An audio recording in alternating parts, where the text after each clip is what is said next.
Hello everyone, welcome to Rune Readings with Ashley. It is Saturday, October the 18th today. I apologize for not getting out a video last week. I was really busy, I had a lot going on.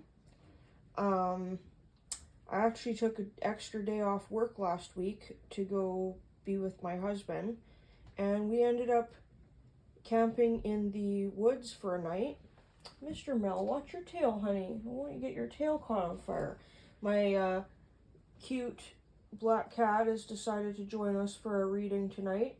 And how fitting is that, considering Halloween's almost here? Sorry, getting back to what I was saying. Yeah, Floppy, our rabbit, came with us too. Sebastian and I, we slept overnight in my new RAV. It was pretty chilly. I brought lots of blankets. We were fine, but it was really cold. It was a little unnerving for me to sleep outside in the car, so I didn't end up getting much sleep. Floppy was totally okay though. He fell asleep on the car ride up, which was great. It was nice having a bigger vehicle because I was able to pack all of his amenities, his litter box and all his stuff, so he was able to sleep in the vehicle with us. I ended up having a profound spiritual experience when I was out camping. I'm not sure whether or not it would be a good idea to talk about it here, or maybe a story for another time. If any of you are interested in hearing this story, I can make a video about it. If not, I think tonight we'll more focus on the rune, or in this case it's going to be the oracle reading today. But we'll focus on what we're here to do. Well, let's just say it was kind of a chilling and unsettling experience, and it kind of totally really made me realize we are in the spooky season for sure. So yeah. Alright, well, to get into the reading, we have, I think we got only one more weekend after this before Halloween, before Samhain, so I'm gonna, for the next couple readings, I'm gonna use this deck just to kind of celebrate the season. So this is my Halloween oracle deck, and tonight I'm drinking a pumpkin spice chai tea with some foamed milk on there and some pumpkin spice sprinkle on top, so that's what we're having for tonight. I went out and I bought a second pumpkin pie candle. I've got the other one in my other part of my house now, so I've got lots of candles, and I love it because I'm bringing the fire element into my space. Speaking of fire, we will get started with the reading, so let's first do our sage.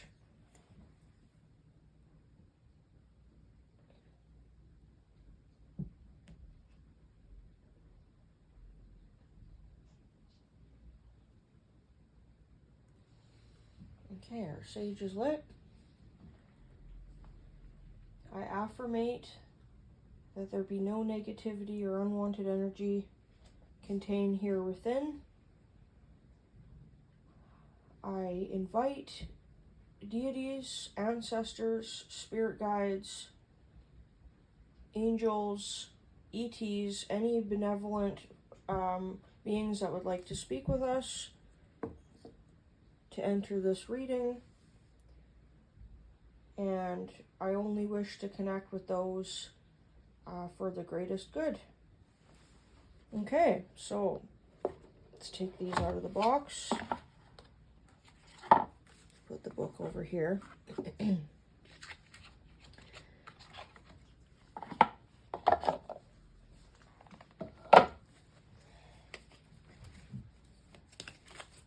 Yeah, life sure can get busy sometimes. I'm really noticing that. I feel like time is speeding up dramatically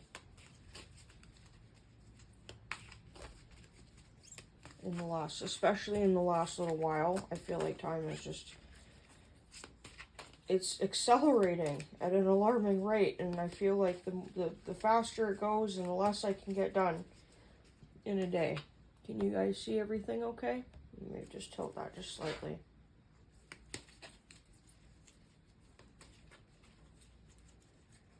Okay.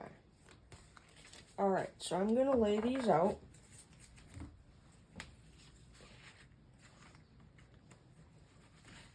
Just kind of try to fan them out. Just going to move my tea over here. Maybe I'll just move this out of the way. Move my barbecue lighter. Sometimes I use a barbecue lighter and not like a lighter. I keep barbecue lighters around the house just to light my candles, just because they got the long stem on them. Sometimes it's nicer that way. Okay, time to pick a card. All right, Spirit, what do you have to say to us tonight? This is for the week of October 16th, Saturday, to, I believe, October 26th would be the end of it. So, what messages do you have for myself and our viewers for the week?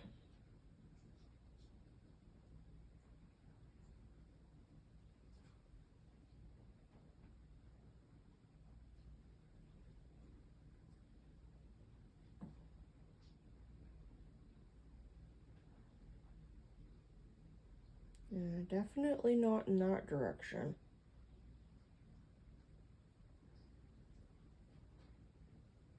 Oh, I feel a heavy pull right here. Okay, this card right here. The apple. Risk and reward. Okay, let's grab the book, see what the book has to say. Can you guys see that okay? That beautiful image of an apple. I absolutely love the artwork on this deck. Okay, so apple. Risk and reward. Sweetest icon, risky red desire. Poison and freedom, tempting hearts afire. Apples have been a symbol, of Samhain for a very long time.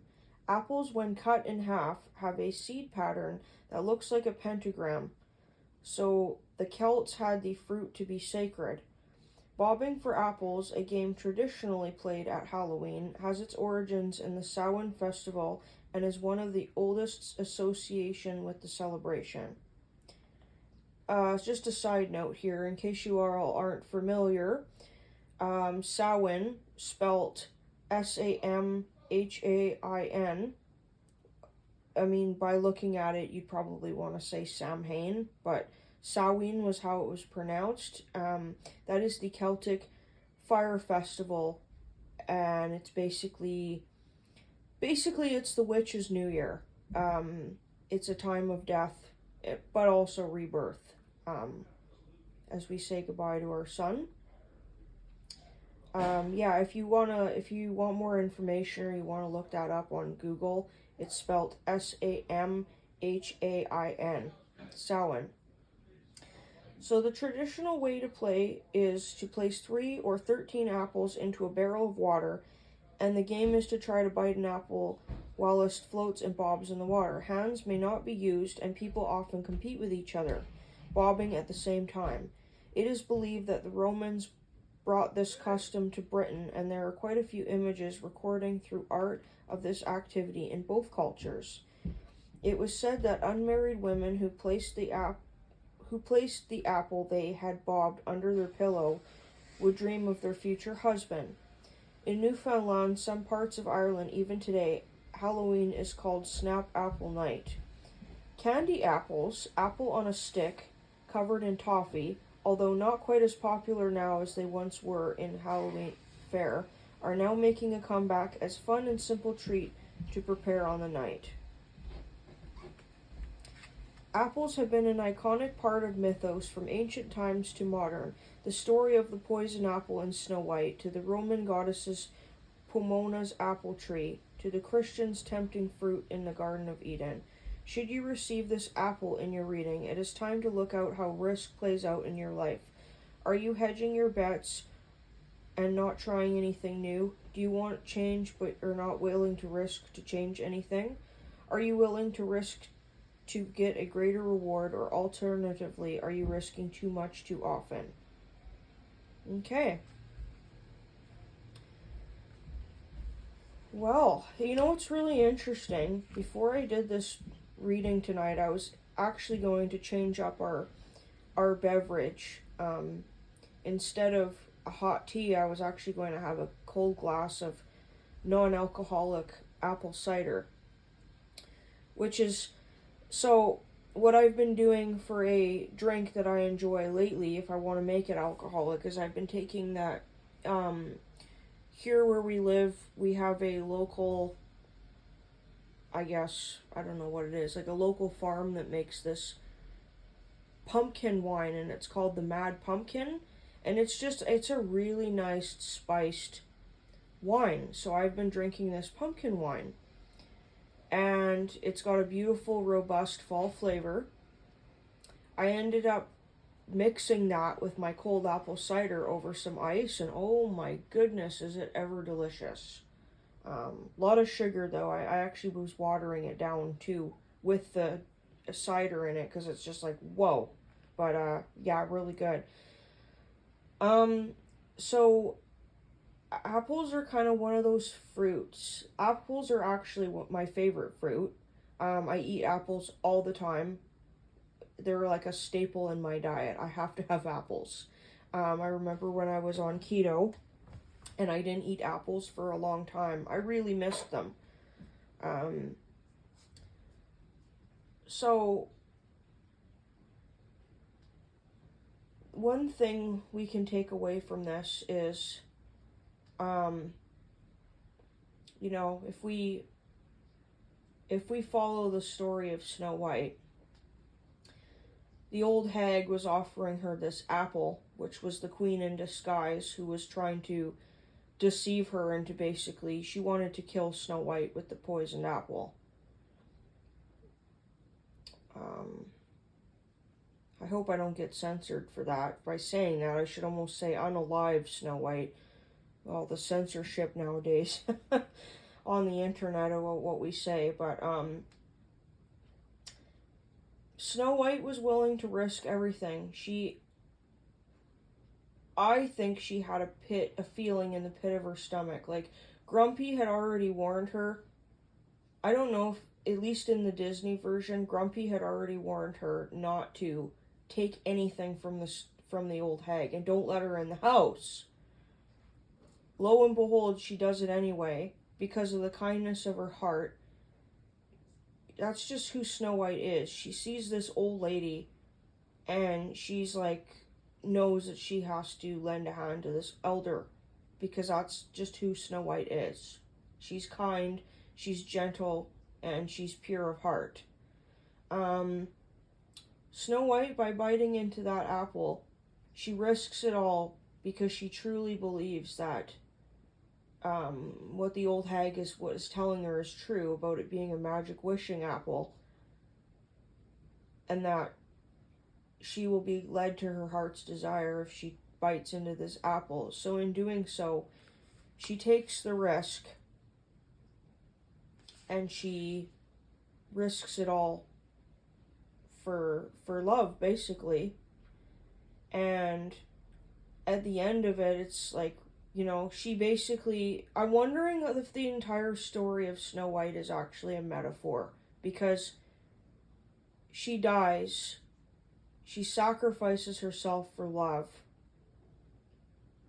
to be reborn by true love's kiss, and to be reunited for with her prince. Now, there's just speculation about this at some point. I've heard some ideas circling around that Snow White was actually dead, and when the prince kissed her and woke her up, like, it was a metaphor for her going to heaven. Like, she never actually woke up. Of course, we don't know that. That's all just speculation. I mean, who was it who wrote this? The Grimm brothers? I'd have to ask them, but they're not really around to ask. I mean, maybe I could spiritually ask them, although I don't know if they'd want to be pulled from the ethers just to be asked the actual meaning behind their stories. But one thing we can learn from this is, by there being a risk in what you're doing, most people don't want to risk doing things unless it's really important. Unless you're kind of in this mindset where you're just not valuing yourself, or valuing your, this is really horrible, but not valuing your own life. People tend to take more risks for two reasons. Either they take a risk because they feel they've got nothing to lose, or they take a risk because of what they could lose. So Snow White took the risk by biting into the apple, trusting this old lady's word that she was going to be led to her prince. In the end, of course, the prince came upon her by fate. But who knows if her choice really led her to the conclusion that she was hoping for. We all don't know that, right? Fate is never set in stone. At least my belief is that it's not. And even when I always tell people when I'm doing readings that the outcome of the reading is never set in stone, but it's up to the person being read for to look at all their options, pick a path, and choose what conclusion they're leaning towards from the choices that they're making for the desired outcome.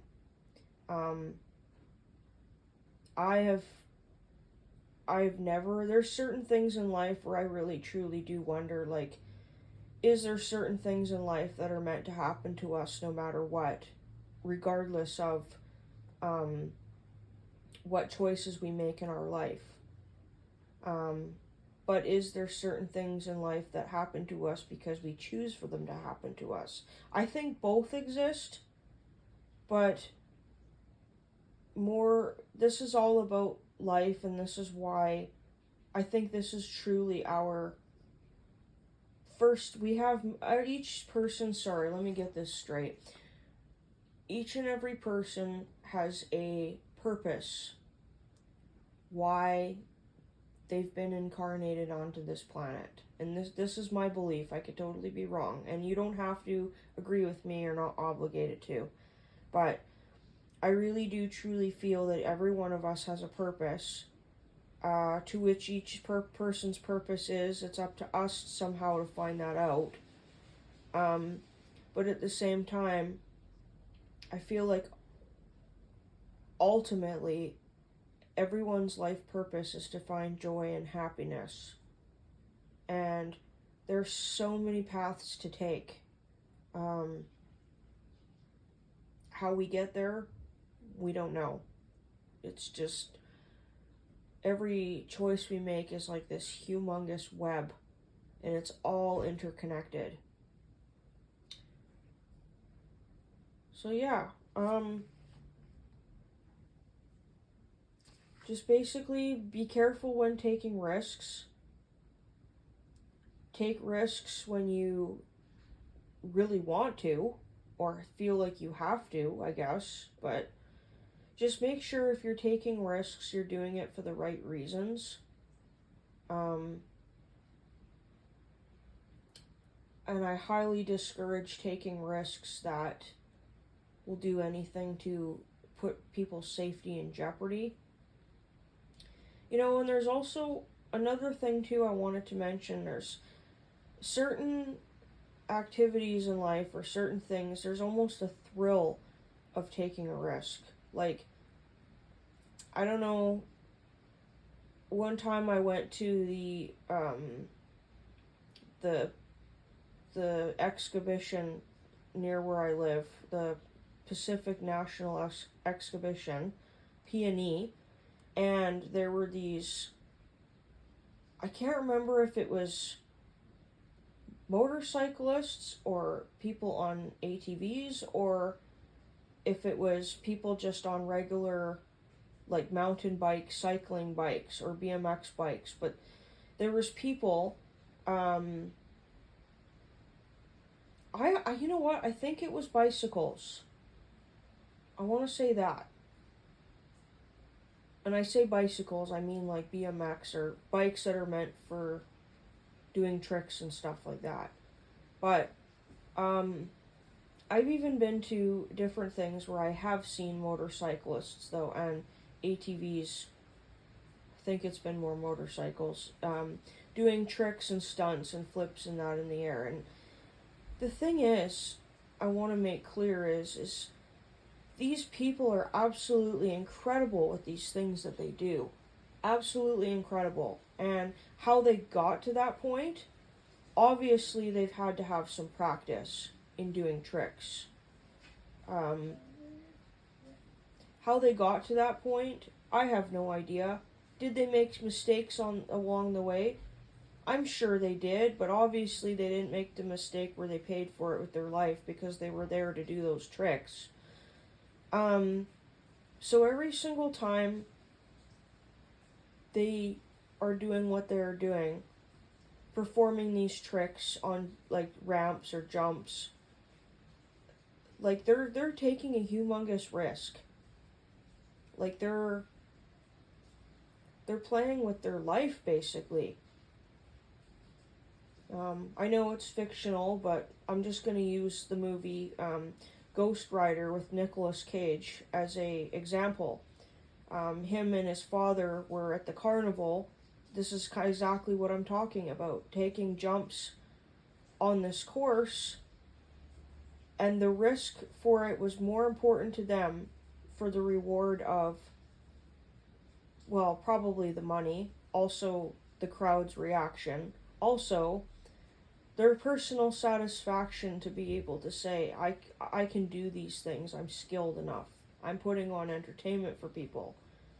To them, that risk was great enough.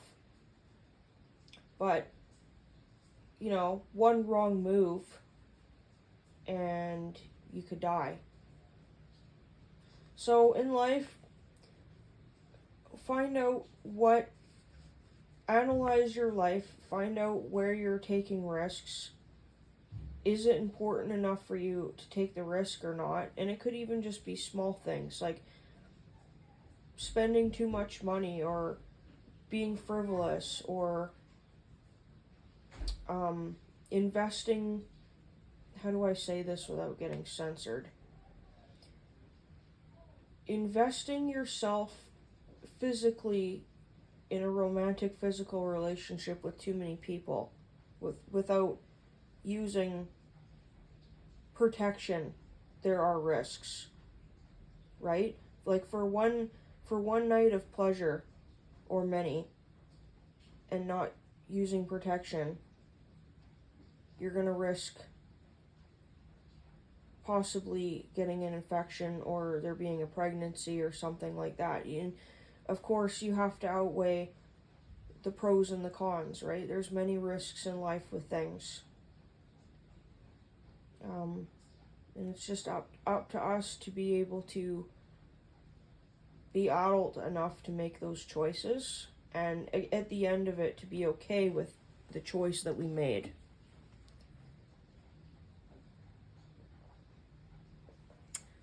All right, well, I don't have much more to say, but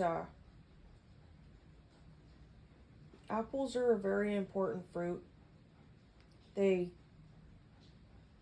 they're on all sorts of mythological stories and folklore, but they're a highly symbolic fruit, and I absolutely love apples. You guys know I'm a Halloween addict. Apples and pumpkins are like my favorite thing. I love pumpkin flavored and scented everything, and I love apples too. So, all right, guys. Well, I don't want to. Sorry if I talked your ear off. I don't want to ramble on too much more. If you're interested in booking a private reading, you can do so with me. My email is ad-mackenzie@hotmail.com, and Mackenzie is spelled Mackenzie. If you shoot me an email, I'd be more than happy to set you up with a time for a private reading. Just so you guys are all aware, I am going to be on holidays at the end of the month, the last week of the month, from my regular full-time employment. I take time off for Samhain, Halloween every year, so I would be more than happy, and if not encouraging, anybody who would like a reading to use that time to book a reading, because I would really like to be able to offer my services to those who need it and want it. So yeah, I will not have as much restrictions that week at all with booking readings for people. So all right, my friends, stay well, stay healthy, look after yourselves. Have a great rest of your weekend, and blessed be. Bye.